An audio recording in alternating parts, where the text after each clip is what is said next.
Justice for Swati. ಈಗಾಗಲೇ ನಾವು ಮಾಹಿತಿಯನ್ನು ನೀಡ್ತಾ ಇದ್ವಿ. ಈ ಒಂದು ಪ್ರಕರಣದಲ್ಲಿ ಲವ್ ಜಿಹಾದ್ ವಿಚಾರವೂ ಕೂಡ ಭಾರಿ ಚರ್ಚೆಗೆ ಕಾರಣ ಆಗ್ತಾ ಇರೋದು. ಬಿಜೆಪಿ ನೇರವಾಗಿ ಆಕ್ರೋಶವನ್ನ ಹೊರಹಾಕ್ತಾ ಇದೆ.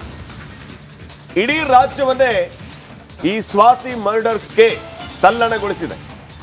Republic Kannada justice for Swathi campaign ಅನ್ನ ಆರಂಭ ಮಾಡಿದೆ. ನಯಾಜ್ನಿಂದ ಹತ್ಯೆಯಾದ ಸ್ವಾತಿಗೆ ನ್ಯಾಯ ಸಿಗಬೇಕು. ನರ್ಸ್ ಮರ್ಡರ್ ಕೇಸ್ಗೆ ಲವ್ ಜಿಹಾದ್ ಲಿಂಕ್ ಇದೆಯಾ, ಬಹಿರಂಗ ಆಗಬೇಕು. ಸ್ವಾತಿ ಹತ್ಯೆ ಸ್ಥಳದಿಂದ ರಿಪಬ್ಲಿಕ್ ಕನ್ನಡ ಗ್ರೌಂಡ್ ರಿಪೋರ್ಟ್ ಅನ್ನ ಮಾಡ್ತಾ ಇದೆ. 3 ಆರೋಪಿಗಳನ್ನು ಈಗಾಗಲೇ ಬಂಧಿಸಲಾಗಿದೆ. ಮೊದಲನೇದಾಗಿ ನಯಾಜ್ನನ್ನ ಅರೆಸ್ಟ್ ಮಾಡಲಾಗಿತ್ತು. ಇನ್ನುಳಿದ 2 ಆರೋಪಿಗಳು ಎಸ್ಕೇಪ್ ಆಗಿದ್ರು, ಅವರನ್ನು ಕೂಡ ಅರೆಸ್ಟ್ ಮಾಡಲಾಯಿತು. ಈಗ ಇವರೆಲ್ಲರನ್ನು ಅರೆಸ್ಟ್ ಮಾಡಿದ ನಂತರ ಈಗ ಲವ್ ಜಿಹಾದ್ನ ವಿಚಾರ ಭಾರಿ ಚರ್ಚೆಗೆ ಕಾರಣ ಆಗ್ತಾ ಇದೆ. ಇನ್ನು ಬಸನಗೌಡ ಪಾಟೀಲ್ ಯತ್ನಾಳ್ ಅವರು ನಿನ್ನೆ ಮಾತಾಡ್ತಾ ಇದ್ರು, ನಾಗೇಂದ್ರ ಬಾಬು ವೆಲ್ ಎಜುಕೇಟೆಡ್ ಇದ್ದವರಂಥವ್ರು. ಈಗ ಸರ್ಕಾರ ಈ ಸಂದರ್ಭದಲ್ಲಿ ಏನು ಮಾಡುತ್ತೆ ಏನು ಬಿಡುತ್ತೆ ಅನ್ನುವಂಥದ್ದು ಮುಖ್ಯ ಅಲ್ಲ. ನಾವು ಜಾಗೃತರಾಗಬೇಕು, ಇಂಥವರಿಂದ ದೂರ ಉಳಿಬೇಕು. ಪದೇ ಪದೇ ಈ ರೀತಿಯ ಘಟನೆಗಳು ನಮ್ಮ ರಾಜ್ಯದಲ್ಲಿ ಆಗ್ತಾ ಇವೆ. ಕಾನೂನು ಸುವ್ಯವಸ್ಥೆಯನ್ನು ನಾವು ಪ್ರಶ್ನೆ ಮಾಡೋಣ, ಅದಕ್ಕಿಂತ ಪೂರ್ವದಲ್ಲಿ ನಾವು ಎಷ್ಟು ಜಾಗೃತರಾಗಿದ್ದೀವಿ. Precaution is better than cure ಅಂತಾರಲ್ಲ ಹಾಗೆ, ಮುಂದೊಂದು ದಿನ ಒಂದಲ್ಲ ಒಂದು ಸಮಸ್ಯೆ ಕಟ್ಟಿಟ್ಟ ಬುತ್ತಿ ಅಂತ ಗೊತ್ತಿದ್ರೂ ಕೂಡ ಹೇಳ್ತಾರಲ್ಲ, ಅಲ್ಲಿ ಮುಳ್ಳಿದೆ ತುಳಿಬೇಡೋ ಮರಯ ಅಂತಂದ್ರೆ ಇಲ್ಲ ಇಲ್ಲ ಇಲ್ಲ ನಾನು ಅದನ್ನೇ ತುಳಿಯೋದು ಅಂತ ತುಳಿದ್ರೆ ಏನಾಗುತ್ತೆ? ಚುಚ್ಚೋದು ಯಾರಿಗೆ? ಮುಳ್ಳು ನಿಮಗೇನೆ. ಬರೀ ಚುಚ್ಚಲ್ಲ, ರಕ್ತಪಾತವೇ ಆಗುತ್ತೆ. ಈಗಾಗಿದ್ದು ಕೂಡ ಅದೇ. ಈಗ ನಾನಾ ಲಿಂಕ್ಗಳು ಈಗ ಬರ್ಬೋದು, ತನಿಖೆಯಿಂದ ಗೊತ್ತಾಗುತ್ತೆ. ತನಿಖೆಯಿಂದ ಪ್ರತಿಯೊಂದು ಸತ್ಯತೆ ಹೊರಗಡೆ ಬರುತ್ತೆ. ಆದರೆ ಬಿಜೆಪಿ ಆರೋಪ ಮಾಡ್ತಿರೋದು ಲವ್ ಜಿಹಾದ್ ಅಂತೇಳಿ. ನಿನ್ನೆ ಬೊಮ್ಮಾಯಿ ಅವರು ಮಾತಾಡುವ ಸಂದರ್ಭದಲ್ಲೂ ಒಂದು ವಿಚಾರವನ್ನು ಹೇಳಿದರು. ಈಗ ಈ ನರ್ಸ್ ಸ್ವಾತಿಯವರ ತಾಯಿ ಏನಿದ್ದಾರೆ, ಅವರು ಚಿಕ್ಕ ವಯಸ್ಸಲ್ಲಿಯೇ ತಮ್ಮ ಗಂಡನನ್ನು ಕಳ್ಕೊಳ್ತಾರೆ. ಅವರು ಜಮೀನಿಗೆ ಕೆಲಸ ಮಾಡೋದಕ್ಕೆ ಹೋದಾಗ ಅವರಿಗೆ ಎಲೆಕ್ಟ್ರಿಕ್ ಶಾಕ್ ಹೊಡೆದು ಅವರು ತೀರು ಹೋದರು. 3 ಜನ ಹೆಣ್ಮಕ್ಳು ಭಾಳ ಕಷ್ಟಪಟ್ಟು 3 ಜನ ಹೆಣ್ಮಕ್ಳನ್ನ ಇವರು ಒಳ್ಳೆ ವಿದ್ಯಾಭ್ಯಾಸವನ್ನು ಅವರಿಗೆ ಕೊಡಿಸಿ ದೊಡ್ಡವ್ರು ಮಾಡಿರ್ತಾರೆ. ಇನ್ನೇನು ಅವರ ಜೀವ ರೂಪಿಸ್ಕೋಬೇಕು ಅನ್ನುವಷ್ಟರಲ್ಲಿ ಈ ರೀತಿ ಒಂದು ದುರ್ಘಟನೆ ನಡೆದಿದೆ. ಬಹಳ ದುಃಖದಲ್ಲಿದ್ದಾರೆ ಅನ್ನುವಂಥ ಮಾತನ್ನು ಹೇಳ್ತಾ ಇದ್ರು. ಇವನ್ ನನ್ನ ಕೊಲೀಗ್ ರಂಜಿತ್ ಅವರು ಕೂಡ ನಿನ್ನೆ ಅವರ ತಾಯಿಯನ್ನು ಮಾತಾಡಿಸುವಾಗ ಪಾಪ ಭಾಳ ಬೇಸರ ಮಾಡಿಕೊಂಡ್ರು. ಈ ರೀತಿ ಒಂದು ಘಟನೆ ನಡೆದಿದೆ, ನನ್ನ ಮಗಳ ಸಾವಿಗೆ ನ್ಯಾಯ ಬೇಕು ಅಂತ ಹೇಳಿ ರಿಪಬ್ಲಿಕ್ ಕನ್ನಡ ಜೊತೆಗೆ ಮಾತಾಡುವಾಗ ಅವ್ರು ಹೇಳಿದರು. ಈ ಮಧ್ಯೆ ಈ ಲವ್ ಜಿಹಾದ್ನ ಒಂದು ಸುಳಿವು ಕೂಡ, ಲವ್ ಜಿಹಾದ್ನ ಒಂದು ಆಯಾಮ ಕೂಡ ಈ ರೀತಿಯ ಒಂದು ಕೇಸ್ಗೆ ಸಿಗ್ತಾ ಇದೆ. ಪ್ರಮೋದ್ ಮುತಾಲಿಕ್, ಬಸನಗೌಡ ಪಾಟೀಲ್ ಯತ್ನಾಳ್, ಬಿಜೆಪಿ ನಾಯಕರು ಇದು ಲವ್ ಜಿಹಾದೇ ಅಂತ ನೇರವಾಗಿ ಆರೋಪ ಮಾಡ್ತಾ ಇದ್ದಾರೆ. ಸೊ ಈಗ ಈ ವಿಚಾರ ಅಂದ್ರೆ ಲವ್ ಜಿಹಾದೇ ನಿಜವಾ ಅನ್ನೋದು ಗೊತ್ತಾಗಬೇಕು ಅಂತಂದ್ರೆ ಪೊಲೀಸರ ತನಿಖೆಯಿಂದ ಸತ್ಯಾಸತ್ಯತೆ ಆಚೆ ಬರಬೇಕಾಗಿದೆ. ಆ ಮತ್ತೊಬ್ಬ ಆರೋಪಿ ವಿನಯ್ ತಂದೆ ಮಾತಾಡಿದಾರಂತೆ, ಕೇಳ್ಕೊಂಬೋಣ.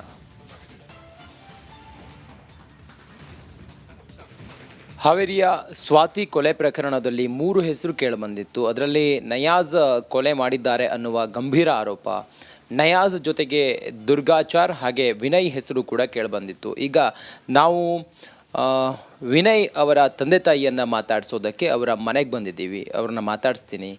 ಈ ಪ್ರಕರಣದಲ್ಲಿ ವಿನಯ್ ನಿಜವಾಗ್ಲೂ ಕೂಡ ಭಾಗಿಯಾಗಿದ್ದಾನ? ಈ ಪ್ರಕರಣಕ್ಕೂ ವಿನಯ್ಗೂ ಏನು ಸಂಬಂಧ? ಆತನ ಹೆಸರು ಯಾಕೆ ಬಂತು ಅನ್ನೋದ್ರ ಬಗ್ಗೆ ಅವರ ತಂದೆ ತಾಯಿ ಇದ್ದಾರೆ, ಅವ್ರನ್ನ ಮಾತಾಡಿಸ್ತೀನಿ. ಅವರ ತಂದೆ ನಾಗಪ್ಪ ಪೂಜಾರ್ ಅವರಿದ್ದಾರೆ. ನಮಸ್ಕಾರ ಸರ್. ತಮ್ಮ ಮಗನ ಹೆಸರು ಕೇಳಿ ಬರ್ತಾ ಇದೆ. ತಮ್ಮ ಮಗ ಇದರಲ್ಲಿ ಇದ್ದಾನ? ಯಾವಾಗ ಆತನನ್ನು ಪೊಲೀಸರು ಕರ್ಕೊಂಡೋದ್ರು? ಇಲ್ಲ ಸರ್, ನಾನು ಬುಧವಾರ ದಿವಸ ಬೆಳಗ್ಗೆ ಡ್ಯೂಟಿಗೆ ಹೋಗ್ಬೇಕಾದ್ರೆ ನಾನು ಬಾಡಿಗೆ ಹೋಗ್ಬೇಕು ಅಂತೇಳಿ 6 ಗಂಟೆಗೆ ನನ್ನ ಜೊತೆಗೆ ಎದ್ದು ಸ್ನಾನ ಮಾಡಿ 6:30 ನನ್ನ ಜೊತೆನ ಹೊರಗಡೆ ಹೋದ.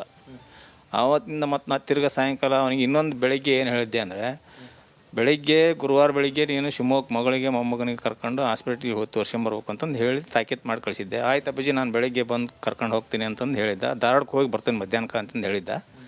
ಆಮೇಲೆ ತಿರ್ಗಿ ನಾನು ಡ್ಯೂಟಿ ಮುಗಿಸಿ ಸಾಯಂಕಾಲ ಬಂದರೂ ಅವ್ನು ಮನೆಗೆ ಬಂದಿರಲಿಲ್ಲ. ಆಗ ನಾನು ಇವ್ರಿಗೆ ಮನೆಯಾಗೆಲ್ಲ ಕೇಳಿದೆ, ಇಲ್ಲ ಒಂದು ಸ್ವಿಚ್ ಆಫ್ ಬರ್ತೈತಿ ಏನಂತ ನಾನು ಮಾಡಿ ನೋಡಿದೆ. ಆಗ ಬರಲಿಲ್ಲ, ಅವನು ಸ್ವಿಚ್ ಆಫ್ ಆಗಿತ್ತು ಅವನು ಫೋನು. ಬರ್ಬೋದನ ಏನೋ ಚಾರ್ಜರ್ ಒಯ್ದಿಲ್ಲ ಅಂದ ತಕ್ಷಣ ನಾನು ಬರ್ಬೋದನ ಅಂತ ಹಿಂಗೆ ತಿಳ್ಕೊಂಡೆ. ಬರಲೇ ಇಲ್ಲ ತಿರ್ಗ. ಆದರೆ ಅವನು ಕಾರ್ ಡ್ರೈವಿಂಗ್ ಮಾಡ್ತಾನೆ, ಡ್ರೈವರ್ ಅವನು. ಕಾರ್ ಬಾಡಿಗೆಗಳು ಬೇರೆ ಓನರ್ಗಳ್ದ ಬಾಡಿಗೆ ತಗೊಂಡು ಹೋಗ್ತಾನೆ. ಈ ಕಾರ್ನಲ್ಲಿ ನಯಾಜ್ ಕಾರ್ನಲ್ಲಿ ಆ ಹುಡುಗಿಯನ್ನು ಕರ್ಕೊಂಡು ಬಂದ ಅನ್ನೋದು ಅದು ವಿನಯ್ ಕಾರ? ಅಲ್ಲ ಅಲ್ಲ ಅಲ್ಲ, ವಿನಯ್ ಬಾಡಿಗೆ ಕಾರ್. ನಯಾಜ್ ಬಾಡಿಗೆ ಕಾರೇನು ತಂದಿದ್ನಲ್ಲ, ಆ ಕಾರನ್ನು ವಿನಯ್ ಓಡಿಸ್ತಾ ಇದ್ರ? ಅದು ಯಾವ ಗಾಡಿ ಅಂತ ನನಗೆ ಗೊತ್ತಿಲ್ಲ. ಒಟ್ಟು ವಿನಯ್ ಡ್ರೈವರ್ ಅಷ್ಟೆ. ವಿನಯ್ ಡ್ರೈವರು ಆ ಗಾಡಿ ಅವನೇ ಡ್ರೈವರ್ ಆಗಿ ಹೋಗ್ಯಾನೋ, ನಯಾಜ್ ಹೋಗಿ ಡ್ರೈವರ್ ಆಗಿ ಹೋಗ್ಯಾನೋ, ಅದು ನಮಗೆ ಗೊತ್ತಿಲ್ಲದ ವಿಷಯ. ನಯಾಜ್ ಮತ್ತು ವಿನಯ್ಗೆ ಅವರಿಬ್ಬರು ಫ್ರೆಂಡ್ಸಾ? ಅವರಿಬ್ಬರ ಸಂಬಂಧದ ಬಗ್ಗೆ ತಮಗೇನಾದರೂ ಗೊತ್ತಾ? ಇಲ್ಲ ಸರ್, ನಮಗೆ ಗೊತ್ತಿಲ್ಲ ಅದ್ರ ಬಗ್ಗೆ. ದುರ್ಗಾಚಾರ್ ಅನ್ನೋ ಇನ್ನೊಬ್ಬ ಆರೋಪಿ ಹೆಸರು ಕೂಡ ಇದರಲ್ಲಿ ಕೇಳಿ ಬಂದಿದೆ. ಆತನ ಬಗ್ಗೆ ಏನಾದರೂ ತಮಗೆ ಗೊತ್ತಾ, ಅಥವಾ ವಿನಯ್ ಫ್ರೆಂಡಾ ದುರ್ಗಾಚಾರ್? ವಿನಯ್ ಫ್ರೆಂಡ್ ರೀ ಅವನು. ಆದರೆ ನಮ್ಮ ಮನೆ ಒಂದ್ಸರಿ ಫಂಕ್ಷನಿಗೆ ಅವನೇ ಡೆಕೋರೇಷನ್ ಅವನ್ನೆಲ್ಲ ತಂದು ಬಿಟಪ್ ಮಾಡಿದ್ದ. ಅಷ್ಟೇ ಗೊತ್ತು ನಮಗೆ. ಒಳ್ಳೆ ಹುಡುಗ, ಆ ರೀತಿ ಮಾಡೋನಲ್ಲ ಅನ್ನೋದನ್ನು ಅವರ ತಂದೆ ತಾಯಿ ಹೇಳ್ತಾ ಇದ್ದಾರೆ. ಸದ್ಯಕ್ಕೆ ಈಗ ಆ ತನಿಖೆ ಹಂತದಲ್ಲಿದೆ. ಈ ಪ್ರಕರಣದಲ್ಲಿ ವಿನಯ್ ಇದ್ದಾನೋ ಇಲ್ವೋ ಅನ್ನೋದು ತನಿಖೆಯ ನಂತರವೇ ಗೊತ್ತಾಗಬೇಕಾಗಿದೆ. ಕ್ಯಾಮ್ರಾ ಪರ್ಸನ್ ಮಹೇಶ್ ಜೊತೆಗೆ ನಾನು ರಂಜಿತ್ ಶ್ರೀಯಾರ್, ರಿಪಬ್ಲಿಕ್ ಕನ್ನಡ. ಹಾವೇರಿಯ ನರ್ಸ್ ಸ್ವಾತಿ ಹತ್ಯೆ ಪ್ರಕರಣ ಇಡೀ ರಾಜ್ಯವನ್ನೇ ತಲ್ಲಣಗೊಳಿಸಿದೆ. Republic Kannada justice for Swathi ಅಂತ ಅಭಿಯಾನವನ್ನು ಮಾಡ್ತಾ ಇದೆ. ಆನ್ ದ ಸ್ಪಾಟ್ನಿಂದಲೇ ಕವರೇಜನ್ನು ಮಾಡ್ತಾ ಇದ್ದೀವಿ. ಮಗಳನ್ನು ಕಳೆದುಕೊಂಡ ತಾಯಿ ಆಕ್ರಂದನ ಮುಗಿಲು ಮುಟ್ಟಿದೆ.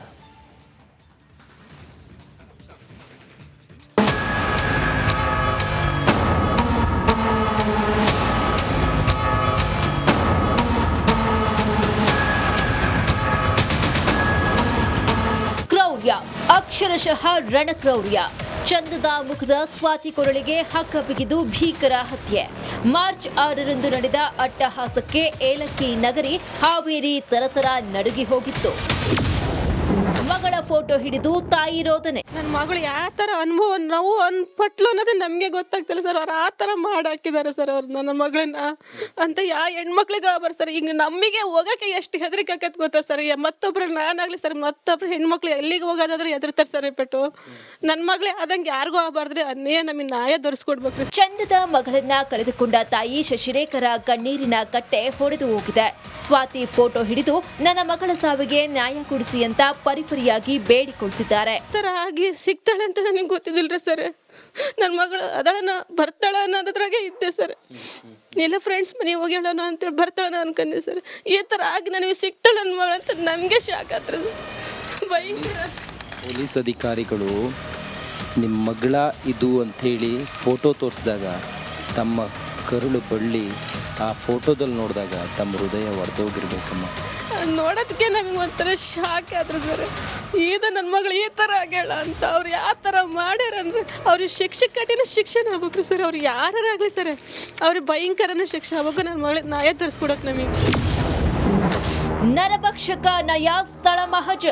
ನಯಾಜ್ ಏನಿದ್ದಾನೆ ಆತನನ್ನ ಹಲಗೇರಿ ಪೊಲೀಸ್ ಠಾಣೆಯಿಂದ ಈಗ ಸ್ವರ್ಣ ಪಾರ್ಕ್ ಆ 3ನೇ ತಾರೀಕು ಆತ ಬಾಡಿಗೆ ಕಾರನ್ನ ತೆಗೆದುಕೊಂಡು ಬಂದು ಸ್ವಾತಿಯನ್ನ ಸ್ವರ್ಣ ಪಾರ್ಕ್ಗೆ ಕರ್ಕೊಂಡು ಬಂದು ಆಕೆಗೆ ಕಿರುಕುಳ ಕೊಟ್ಟು ಚಿತ್ರಹಿಂಸೆ ಕೊಟ್ಟು ಆಕೆಯನ್ನ ಕೊಲೆ ಮಾಡಿ ಎಸೆದು ಹೋದ್ನಲ್ಲ, ಆ ಎಕ್ಸಾಕ್ಟ್ ಸ್ಪಾಟ್ ಸ್ವರ್ಣ ಪಾರ್ಕ್ಗೆ ಈಗ ಕರೆದುಕೊಂಡು ಬಂದಿದ್ದಾರೆ.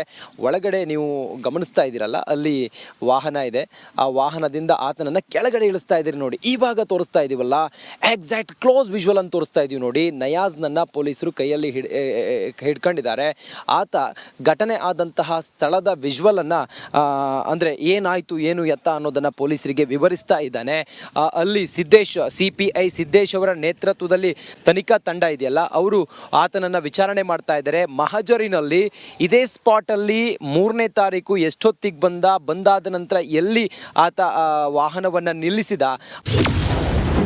ನನ್ನ ಮಗ ಅಪರಾಧಿ ಅಲ್ಲ ಎಂದ ನಯಾಜ್ ತಂದೆ. ಹೆತ್ತವರಿಗೆ ಹೆಗಣ ಮುದ್ದು ಅನ್ನೋ ಹಾಗೆ ಆರೋಪಿ ನಯಾಜ್ ತಂದೆ ಇಮಾಮ್ ಮಲ್ಲಿ ಸಾಬ್ ನನ್ನ ಮಗ ತಪ್ಪೇ ಮಾಡಿಲ್ಲ, ಅಪರಾಧಿ ಅಲ್ಲ ಅಂತಿದ್ದಾರೆ. ಸ್ವಾತಿಯನ್ನು ಹುಡುಗಿಯನ್ನ ಕೊಲೆ ಮಾಡಿದ್ದಾರೆ ಅನ್ನೋ ಆರೋಪ ಬಂದಿದೆ. ತಮಗ ವಿಚಾರ ತಿಳಿದಿದ್ಯಾ? ತಿಳಿದೈತ್ರಿ. 100ಕ್ಕೆ 100 ಸುಳ್ರಿ ಸರ್. ಅದು 100ಕ್ಕೆ 100 ರೀ. ಮತ್ತೇನ್ರಿ, ದೇವ್ರು ಇದ್ದಂಗೆ ನಮ್ಮ ಮಗ. ಅದು ಇಲ್ಲ ಅಪರಾಧಿನ ಅಲ್ರಿ ಅವನು. ಅಪರಾಧಿ ಅಂತ ಈಗ ಒಪ್ಕೊಂಡ್ಬಿಟ್ಟಾನಂತಂದ್ರೆ ಅಪರಾಧಿನ ಅಲ್ರಿ ಅವನು. ಫಸ್ಟ್ ಆಫ್ ಆಲ್ ಅಪರಾಧಿ ಅಲ್ರಿ ಅವನು. ಸ್ವಾತಿ ಮನೆಗೆ ಬಿಜೆಪಿ ನಿಯೋಗ ಭೇಟಿ. ಇನ್ನು ಕೊಲೆಯಾದ ಸ್ವಾತಿ ಮನೆಗೆ ಬಿಜೆಪಿ ನಿಯೋಗ ಭೇಟಿ ನೀಡಿದೆ. ಮಾಜಿ ಸಿಎಂ ಬೊಮ್ಮಾಯಿ, ಬಿಸಿ ಪಾಟೀಲ್ ವಿಸಿಟ್ ಕೊಟ್ಟು ಮೃತ ಸ್ವಾತಿ ಕುಟುಂಬಕ್ಕೆ ಬೊಮ್ಮಾಯಿ ಸಾಂತ್ವನವನ್ನ ಹೇಳಿದ್ರು. ಅಂದರೆ ಒಂದು ಲೋಪ ಆಗಿದೆ ಪೊಲೀಸರಿಂದ. ಆ ಶವ ಸಿಕ್ಕ ತಕ್ಷಣವೇ ಅದು ಪೋಸ್ಟ್ ಮಾರ್ಟಮ್ ಕಳಿಸ್ಬೇಕು, ಕಳಿಸಿದ್ದಾರೆ ನಿಜ. ಆದರೆ ಇಲ್ಲಿ ಮಿಸ್ಸಿಂಗ್ ಅನ್ನುವಂಥ ಕಂಪ್ಲೇಂಟ್ ಇದ್ದಾಗ ಅದನ್ನೆಲ್ಲ ಕಡೆ ಸ್ವಲ್ಪ ಯಾವಾಗಲೂ ಸಾಮಾನ್ಯವಾಗಿ ಎಲ್ಲಾದರೂ ಇಂಥದ್ದು ಅನಾಥ ಶವ ಸಿಕ್ಕಾಗ ಸುತ್ತಲಿರುವ ಪೊಲೀಸ್ ಸ್ಟೇಷನ್ಗಳಿಗೆ ಜಿಲ್ಲಾದಲ್ಲಿ ಎಲ್ಲ ಕಡೆ ಈ ಥರದ್ದು ಇದೆ ಅನ್ನೋದನ್ನು ಮಾಹಿತಿ ಕಳಿಸ್ತಾರೆ. ಅದಕ್ಕೆ ಯಾವುದಾದ್ರೂ ಮಿಸ್ಸಿಂಗ್ ಇದ್ದರೆ ಪೊಲೀಸ್ ಸ್ಟೇಷನ್ ಮಾಹಿತಿ ಪಡೆದು ಅದನ್ನು ನೋಡಿ ಸಂಬಂಧಪಟ್ಟವ್ರನ್ನ ಕರೆಸಿ ಮಾತಾಡ್ತಾರೆ. ಆ ಕೆಲಸ ಮಾಡ್ದೇ ಅದು ಅವರು ಅಂತ್ಯಕ್ರಿಯೆ ಮಾಡಿಬಿಟ್ಟಿದ್ದಾರೆ. ಹಾವೇರಿಯಲ್ಲಿ ಸ್ವಾತಿ ಹತ್ಯೆ ಹಿಂದೆ ಲವ್ ಜಿಹಾದ್ ಅಂತೇಳಿ ಮರ್ಡರ್ ಮಾಡೋಂತ ಯಾರೂ ಹೇಳೋದಿಲ್ಲ. ಲವ್ ಜಿಹಾದೇ ಇದು. ಏಕೆಂದರೆ ಧರ್ಮ ಬೇರೆ ಬೇರೆ ಇದೆ. ಆದರೆ ನಡೆದಂಥ ಘಟನೆ ಭಾಳ ವಿಷಾದನೀಯ. ನಿರಂತರವಾಗಿ ಇನ್ನೂ ನಮ್ಮ ಹಿಂದೂ ಹೆಣ್ಮಕ್ಳು ಜಾಗೃತರಾಗಬೇಕು. ಈ ರೀತಿ ಅವ್ರ ಒಂದು ಸಂಗಾತ್ ಏನೋ ಒಂದು ಮಾಡ್ತಾರಲ್ಲ, ಅದರಿಂದ ಪ್ರಾಣ ಕಳ್ಕೊತಾ ಇದ್ದಾರೆ. ಅವರು ಎಂದೂ ಹಿಂದೂ ಧರ್ಮದಲ್ಲಿರುವಂಥ ಹೆಣ್ಣುಮಕ್ಕಳ ಗೌರವ ಅಲ್ಲಿಲ್ಲ. ಅದೊಂದು ಉಪಭೋಗದ ವಸ್ತು ತಿಳ್ಕೊಂಡಿದೆ. ಅಂಥವ್ರಿಂದ ದೂರ ಇರಬೇಕಾಗಿದ್ದು ಇವ್ರದ್ದು ಕರ್ತವ್ಯ ಇದೆ. ಮತ್ತು ಇಂತೆಲ್ಲ ಆದಾಗ ಈ ಸರ್ಕಾರ ಏನೂ ಮಾಡುವಂಥ ಪರಿಸ್ಥಿತಿ ಇಲ್ಲ. ಏನೇ ಆಗಲಿ ಸ್ವಾತಿ ಕೊಂದ ಪಾಪಿಗಳಿಗೆ ಗಲ್ಲು ಶಿಕ್ಷೆಯಾಗಬೇಕು ಎಂಬುದು ಹಿಂದೂಗಳ ಆಗ್ರಹವಾಗಿದೆ. ರಂಜಿತ್ ಶಿಡಿಯಾರ್ ಜೊತೆ ಮಾರುತಿ, ರಿಪಬ್ಲಿಕ್ ಕನ್ನಡ, ಹಾವೇರಿ. ಮತ್ತಷ್ಟು ಮಾಹಿತಿಯನ್ನು ಕೊಡೋದಕ್ಕೆ ನನ್ನ ಸಹೋದರಿ ರಂಜಿತ್ ಶಿರಿಯಾರ್ ಈಗ ನೇರ ಸಂಪರ್ಕದಲ್ಲಿ ಜಾಯ್ನ್ ಆಗಿದ್ದಾರೆ. ರಂಜಿತ್, ಈ ಕ್ಷಣಕ್ಕೆ ತನಿಖೆ ಹೇಗೆ ಸಾಗ್ತಾ ಇದೆ? ತನಿಖೆಯ ಸಂದರ್ಭದಲ್ಲಿ ಏನೆಲ್ಲ ಸತ್ಯಾಂಶಗಳು ಹೊರಬರ್ತಾ ಇದೆ?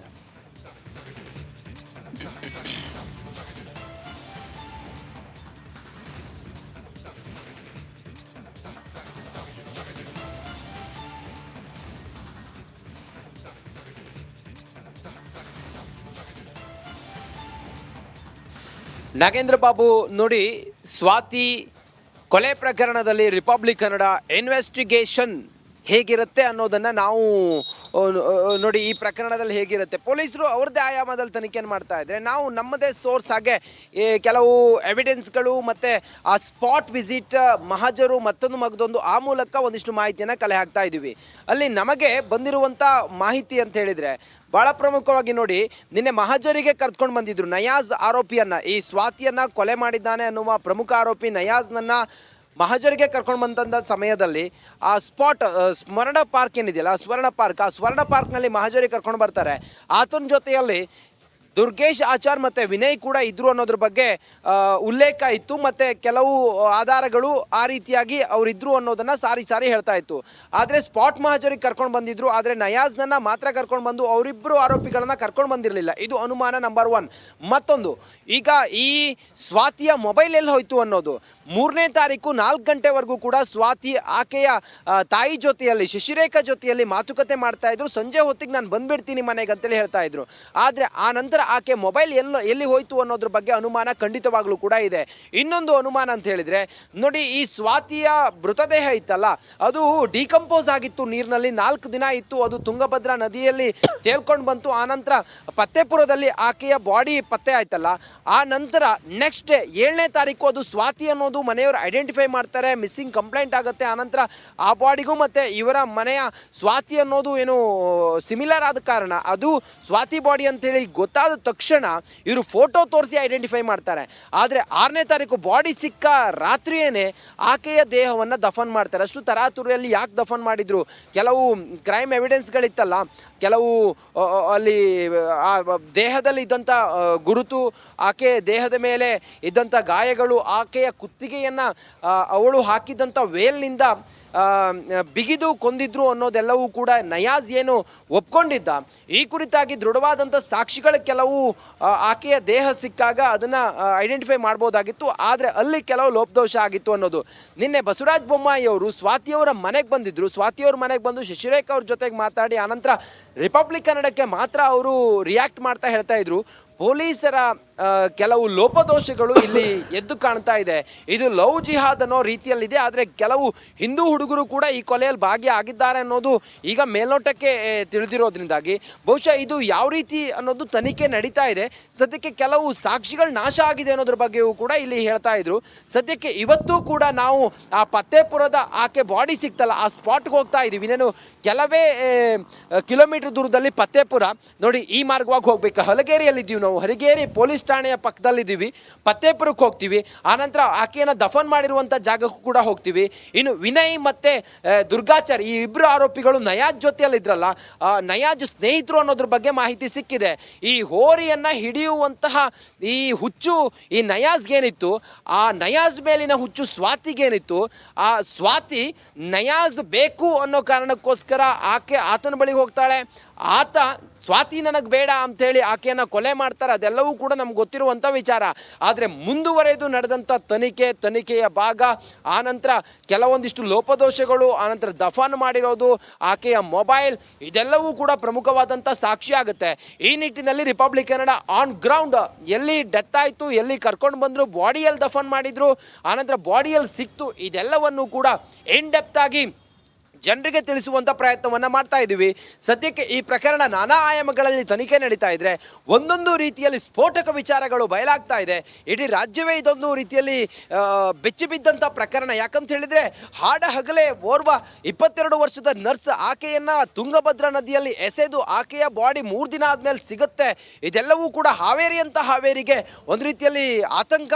ಮತ್ತು ಇಂಥದ್ದೊಂದು ಘಟನೆ ಬೆಂಗಳೂರು ಮತ್ತು ಸಿಟಿಗಳಲ್ಲೆಲ್ಲ ನೋಡಿದ್ದೀವಿ ನಾವು. ಆದರೆ ನಮ್ಮೂರಿಗೂ ಇಂಥದ್ದೆಲ್ಲ ನೋಡುವಂಥ ಸಂದರ್ಭ ಬಂತಲ್ಲ ಅಂಥೇಳಿ ಹೇಳಿದರೆ ಕಾನೂನು ಸುವ್ಯವಸ್ಥೆ ಬಗ್ಗೆಯೂ ಕೂಡ ಹಲವಾರು ಪ್ರಶ್ನೆಗಳನ್ನು ಎತ್ತಿದ್ದಾರೆ. ಸದ್ಯಕ್ಕೆ ಈ ಪ್ರಕರಣ ಯಾವ ಹಂತಕ್ಕೆ ಹೋಗುತ್ತೆ ಅನ್ನೋದನ್ನು ನಾವು ಕೂಡ ಎದುರು ನೋಡ್ತಾ ಇದ್ದೀವಿ. Nagendra Babu. Okay, thank you Ranjith, ನಿಮ್ಮೆಲ್ಲ ಮಾಹಿತಿಗಾಗಿ.